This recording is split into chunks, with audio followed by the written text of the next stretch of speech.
Ustaz, langsung saja mungkin kita mulai materinya Ustaz. Tafadhol. Baik, baik. Bismillahirrahmanirrahim. Assalamualaikum warahmatullahi wabarakatuh. Waalaikumsalam warahmatullahi wabarakatuh. Alhamdulillah rabbil alamin wassalatu wassalamu ala asrafil anbiya'i wal mursalin wa ala alihi washabihi ajmain. Rabbi shrah li sadri wa yassir li amri wa hlul 'uqdatam min lisani yafqahu qawli, amma ba'd. Teman-teman di komunitas Indonesia tanpa pacaran yang dirahmati Allah Subhanahu wa taala, alhamdulillah saya bisa jumpa lagi walaupun secara online hari ini. Beberapa tahun lalu kalau nggak salah kita pernah offline ya, kajian di Jakarta atau di mana saya lupa. Ya alhamdulillah sekarang masih tetap bisa bertatap muka dengan antum semua walaupun dengan waktu yang sangat terbatas, karena sesaat lagi saya akan live bersama gugus Satgas Covid Nasional dan BNPB ya, insya Allah sesaat lagi. Sudah diminta oleh Bapak Ketuanya bahwa saya harus mengisi kajian pada siang hari ini, jadi saya nggak bisa lama-lama dengan teman-teman semua. Baik, tema hari ini tentang spirit Ramadan sahabat Rasul dan para sahabat ya. Teman-teman semua tahu bahwa ternyata bulan Ramadan ini bukan bulannya santai-santai ya, bukan bulannya leha-leha, bukan bulannya leye-leye, bukan bulannya rebahan, bukan bulannya hanya tidur dan tidur ya, sambil mengamalkan sebuah hadis palsu ya. Naumu shaim huwal ibadah. Tidurnya orang puasa itu ibadah, itu teman-teman semua harus pahami hadis palsu ya. Itu hadis palsu yang sangat palsu. Sampai kalau antum semua cari di kitab hadis palsu itu nggak ada ya, saking palsunya. Jadi jangan dipakai. Sampai kalau antum semua cari di kitab hadis palsu itu nggak ada ya, saking palsunya. Jadi jangan dipakai ya. Tidurnya orang puasa itu ibadah. Tidur sekedarnya saja ya, seperti biasa saja, tidak berlebihan, tidak bahkan habis subuh tidur lalu sampai duhur, habis duhur tidur lagi sampai asar, terus sampai menjelang buka, nggak kayak begitu ya. Tetap kita lakukan aktivitas seperti biasa. Bahkan di sini momen-momen terbaik dalam sejarah Islam itu terjadi di bulan suci Ramadan. Teman-teman tahu ya bahwa syariah bulan puasa itu, syariah Ramadan itu diturunkan di tahun kedua Hijriah ya, di tahun kedua Hijriah di bulan Sya'ban ya, di bulan Sya'ban, 1 bulan sebelum puasa itu turun surah nomor 2 ayat 183. A'udzubillahi minasyaitonir rajim. Ya ayyuhalladzina amanu kutiba alaikumus shiyam kama kutiba alal ladzina min qablikum la'allakum tattaqun. Ya itu harfun nida, yaitu huruf panggilan. Dalam bahasa Arab tuh kalau antum belajar ada 14 macam huruf panggilan. Namun dalam Quran hanya ada kata-kata ya untuk memanggil. Ya ada 361 kali dalam Al-Quran. Ya ayyuhalladzina amanu, wahai orang-orang yang beriman, kutiba alaikumus shiyam, diwajibkan kepada kalian puasa. Artinya apa? Bahwa yang diwajibkan berpuasa itu hanya orang beriman. Kata-katanya bukan ya ayuhan nas ya, tapi ya ayyuhalladzina amanu. Artinya bahwa yang berpuasa itu hanya orang-orang yang sudah sampai imannya. Kalau imannya belum kuat, jadi antum jangan kaget kalau ada orang Islam nggak puasa ya, padahal dia nggak ada uzur, padahal dia laki-laki yang kuat gitu yang bukan puasa ya, padahal dia nggak ada uzur, padahal dia laki-laki yang kuat gitu yang bukan perempuan yang sedang datang bulan dan sebagainya, tapi dia nggak puasa ya, tampak di warung-warung walaupun tertutup dengan semuanya. Laki-laki itu banyak muslim di situ gitu. Tenang saja, jangan sewot, jangan marah karena mereka mungkin imannya belum sampai. Karena yang Allah sebut di sini adalah ya ayyuhalladzina amanu, wahai orang-orang yang punya iman. Teman semua, syariah puasa itu terjadi di bulan Sya'ban, tahun kedua Hijriah. Nah, ujian pertamanya apa teman-teman semua? Ya, kita menamakan bulan Ramadan ini sebagai syahrul jihad, sebagai bulannya bersungguh-sungguh, bulannya perjuangan. Ujian pertama nggak tanggung-tanggung ya. Puasa di tahun pertama ujiannya langsung perang. Ya, perang Badar. Itu terjadi di tahun kedua Hijriah tanggal 17 Ramadan ya, 17 Ramadan perang Badar teman-teman semua. Perang yang nggak seimbang karena jumlah muslim pada waktu itu pasukan ada 313 orang melawan 1000 lebih ya, melawan 1000 lebih pasukan kafir Quraisy. Sungguh perang yang tidak seimbang, bahkan sebagian berpuasa, sebagian memang sudah batal karena Rasul membolehkan batal ketika perang. Ya, Rasul membolehkan batal ketika sedang perang karena memang ini rukhsah juga keringanan dan untuk memperkuat stamina. Tapi sebagian tetap berpuasa.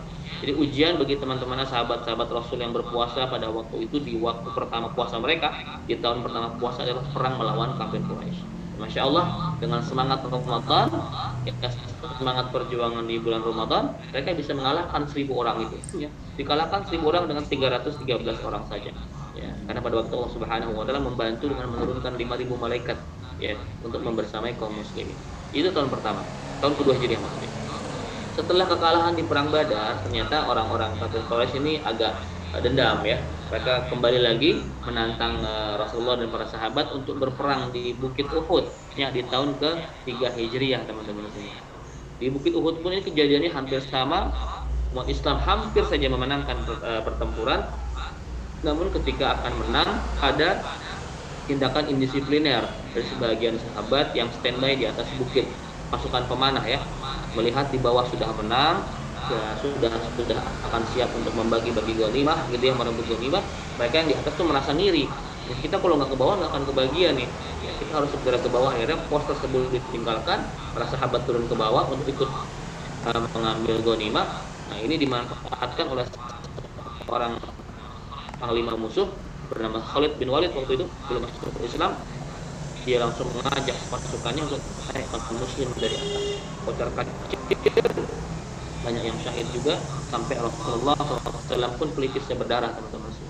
Itu sebuah hikmah yang luar biasa, bahwa dalam peperangan kaum muslimin itu harus disiplin, harus taat kepada perintah atasan ya, jangan melanggar, apalagi hanya sekedar untuk memperebutkan harta duniawi. Ini kejadiannya yang menjadi teguran keras bagi Rasulullah dan para sahabat, bahwa kemenangan Islam itu diraih dengan istiqomah gitu ya, dengan tidak gampang mudah untuk dirayu, apalagi dengan urusan dunia. Itu perang kedua, Uhud ya. Perang ketiga ini perang yang lebih dahsyat. Perang ketiga ini dendam orang-orang kafir Quraisy itu sudah mencapai ubun-ubun gitu ya. Sudah sangat besar dendam kepada Rasulullah dan para sahabat. Akhirnya mereka mengumpulkan 10.000 orang dari kabilah Ghatafan namanya. Ini orang kafir Quraisy di Makkah dengan kabilah Ghatafan berjoin ya, bergabung, mengumpulkan 10.000 orang dan juga meminta bantuan dari orang-orang Yahudi di kota Madinah bagian atas, namanya Madinatul A'la. Ada 2.000 orang Yahudi di Madinatul A'la bergabung dengan orang kafir Quraisy di Mekah, sehingga terciptalah 12.000 pasukan ya. 12.000 pasukan yang pada waktu itu tuh adalah jumlah terbesar yang pernah dihadapi oleh Rasulullah SAW ya. 12.000 itu nggak main-main gitu. Akhirnya Rasulullah SAW mengumpulkan para sahabat ya, yang pada waktu sedang saum, sedang puasa ya, dikumpulkan oleh Rasulullah. Ditanya, wahai sahabat-sahabatku, bagaimana ini kita akan menghadapi 12.000 pasukan ya. 12.000 itu nggak jumlah yang sedikit, jumlah yang sangat besar, belum pernah kita hadapi sebelumnya. Dan jumlah muslim pada waktu itu di kota Mekah itu hanya 2.500 sampai 3.000 orang saja. Itu pun ada anak kecil, perempuan dan orang tua. Jadi pasukan laki-lakinya mungkin sekitar 1.000 orang saja akan menghadapi 12.000 orang. Ini sungguh pertarungan yang sangat tidak seimbang. Ada sahabat yang memberikan usul, ya Rasulullah, bagaimana kalau kita perang saja langsung bismillah, insya Allah akan menolong kita ya. Kata sahabat yang lain, Allah belum tentu menolong kita setiap saat, ini sama aja bunuh diri. Gimana kalau kita perang di intern saja, perang dalam kota, ini bertahan di dalam kota ya. Semua usul sulit sampai ada seorang sahabat bernama Salman Al-Farisi, Salman dari Persia. Dia memberikan sebuah usulan yang Masya Allah luar biasa. Kata Salman begini, ya Rasulullah, kalau di Persia, di tempatku itu, ketika kita akan menghadapi sebuah pasukan yang besar, maka ada dua hal yang bisa kita lakukan. Yang pertama adalah membangun benteng yang tinggi, yang kedua menggali lubang, menggali khandak, menggali parit ya, menggali parit yang lebar, yang dalam. Dua usul itu diterima Rasulullah SAW. Namun kata Salman, ya Rasulullah, kalau kita membangun benteng, misalnya ini nggak cukup waktunya, sedangkan pasukan musuh sudah dekat, nggak mungkin kita membangun benteng.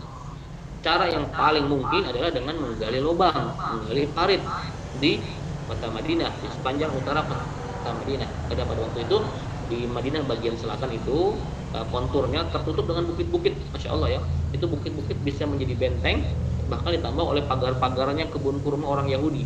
Ya, sehingga bagian selatan kota Madinah itu hampir nggak mungkin ditembus, karena selain itu berbukit juga ada pagar-pagar dari kebun kurmanya orang-orang Yahudi. Jadi yang paling mungkin diserang oleh pasukan musuh adalah lewat bagian utara kota Madinah.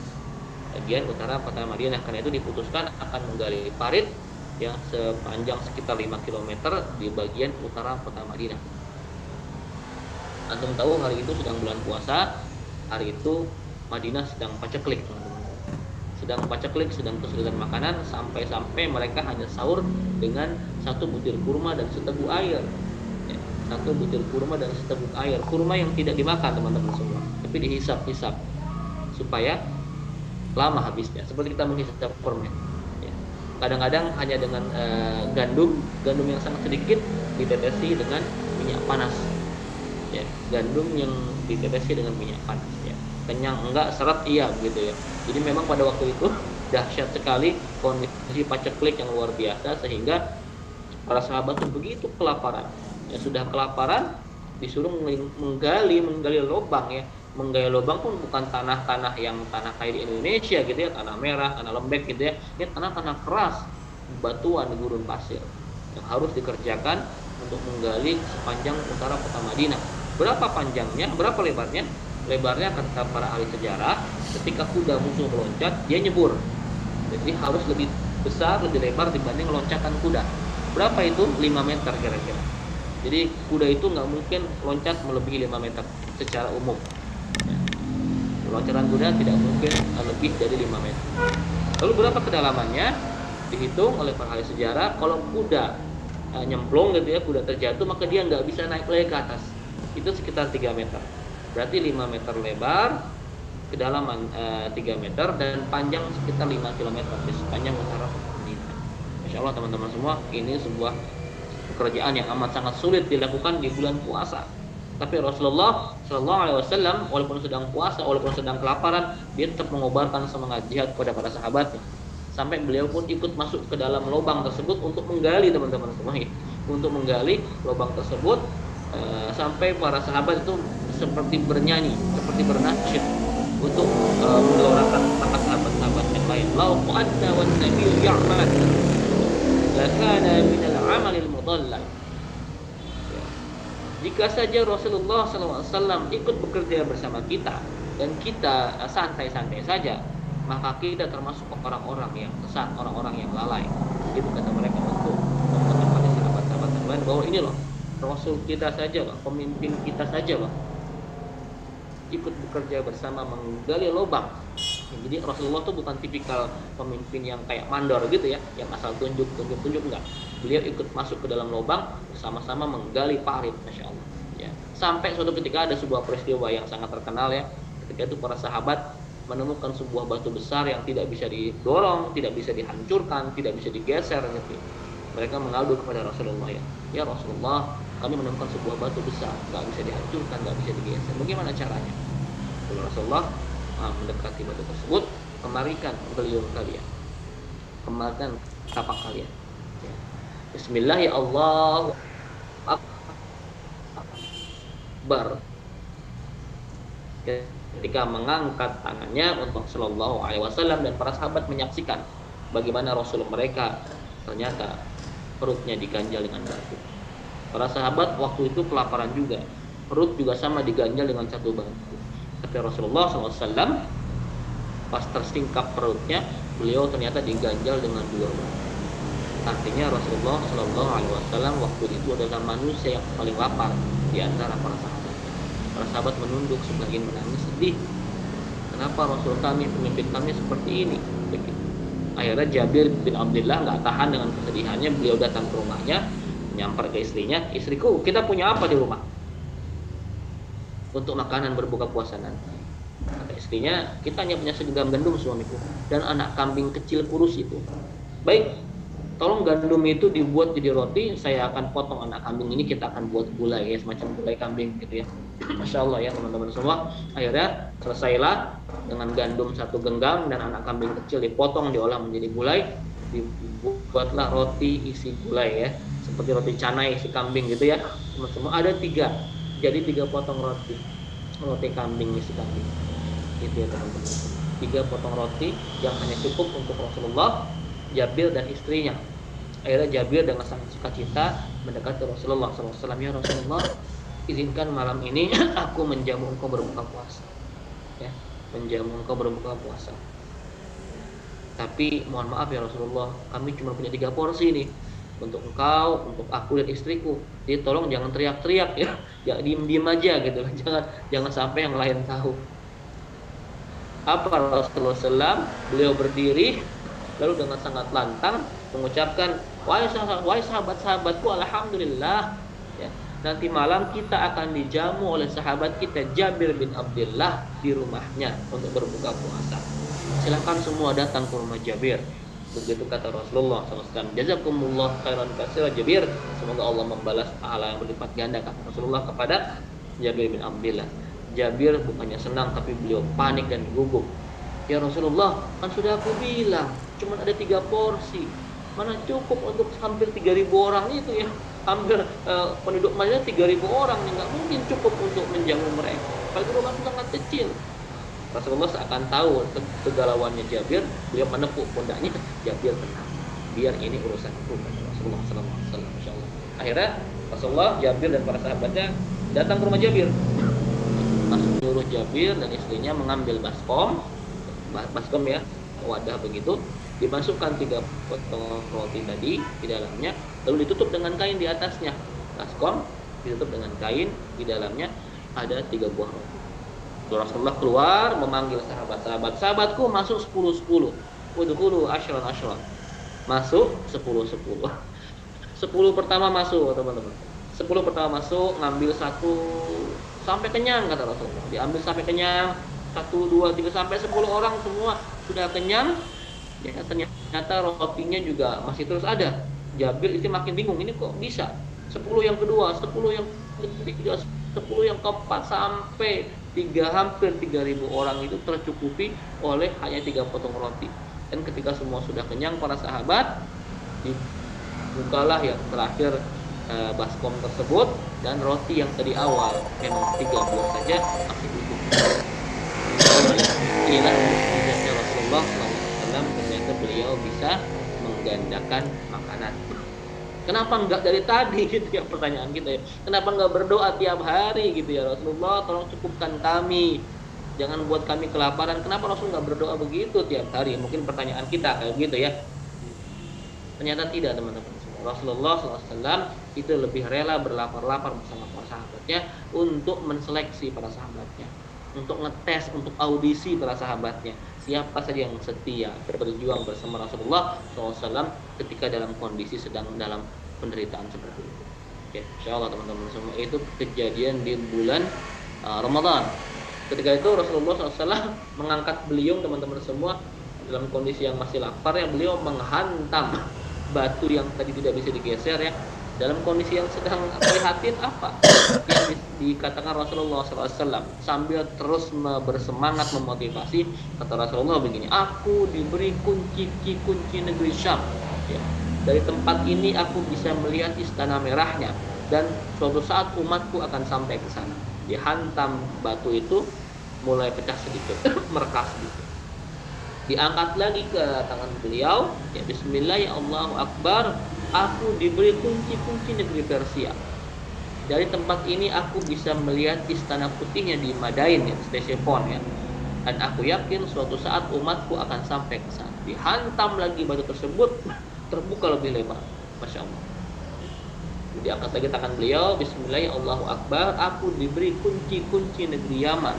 Dari tempat ini aku bisa melihat gerbang kota San'a, dan suatu saat nanti umatku akan sampai ke sana.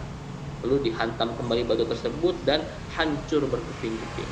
Ya, teman-teman semua, hikmahnya adalah bahwa seorang pemimpin dalam kondisi yang sulit tetap mengorbankan optimisme, keyakinan kepada para sahabatnya bahwa suatu saat mereka akan bisa menaklukkan Syam, Persia, dan Yaman. Dan itu langsung kejadian setelah ucapan Rasulullah SAW. Bahkan semua wilayah bisa dikuasai oleh para sahabat ya. Ya, Syam dikuasai di zaman Umar, Syam dikuasai di zamannya Sa'ad bin Abi Waqqas ya, juga Persia dia dikuasai, Yaman dikuasai, Romawi pun dikuasai, semua dikuasai oleh pasukan Islam. Itulah seorang pemimpin yang mengobarkan semangat walaupun dalam kondisi yang sedang terjepit ya, sedang dalam keadaan lapar, sedang puasa, tapi mengobarkan semangat jihad luar biasa. Ya, itu satu ya. Itu peristiwa yang sangat dahsyat terjadi di bulan puasa. Walaupun perangnya pun terjadi di bulan Syawal ya. Perang Khandaqnya itu terjadi di bulan Syawal dan nggak sampai perang, teman-teman semua. Nggak sampai perang ya. Jadi pasukan musuh itu membuat kemah di depan Khandaq tersebut karena nggak ada yang bisa ngelewatin. Setiap masuk ke lubang itu dipanahin sama pasukan muslim. Ya, membuat kemah nggak sampai untuk bisa melewati lubang, maka Allah berikan bencana alam berupa angin puting beliung dan hancur semua kemahnya. Akhirnya pasukan kafir Quraisy yang jumlah 12.000 orang itu kembali dengan tangan hampa dan sia-sia. Itulah sejarahnya perang Khandaq. Yang antum kalau ada akhir rezeki ke umroh atau haji, antum akan ditunjukkan tuh di dekat Madinah tuh ada namanya Khandaq, ya bekas kejadian ketika perang Khandaq. Baik ya, itu kejadian yang dahsyat sekali di tahun ke-5 Hijriah. Di tahun ke-8 Hijriah ya, yang terakhir dari saya, ada sebuah peristiwa yang sangat dahsyat. Kita namakan dengan Futuh Mekah. Kita kenal dengan nama Futuh Mekah. Pembebasan kota Mekah. Rasulullah SAW membawa 10.000 sahabat-sahabatnya untuk memasuki kota Mekah yang dilakukan hampir tanpa perlawanan, kecuali sedikit saja. Rasulullah masuk ke dalam kota Mekah, para orang-orang kafir ketakutan semuanya. Rasul berseru pada waktu itu, barang siapa masuk ke dalam Ka'bah maka dia aman. Barang siapa masuk ke dalam rumah Abu Sufyan maka dia aman.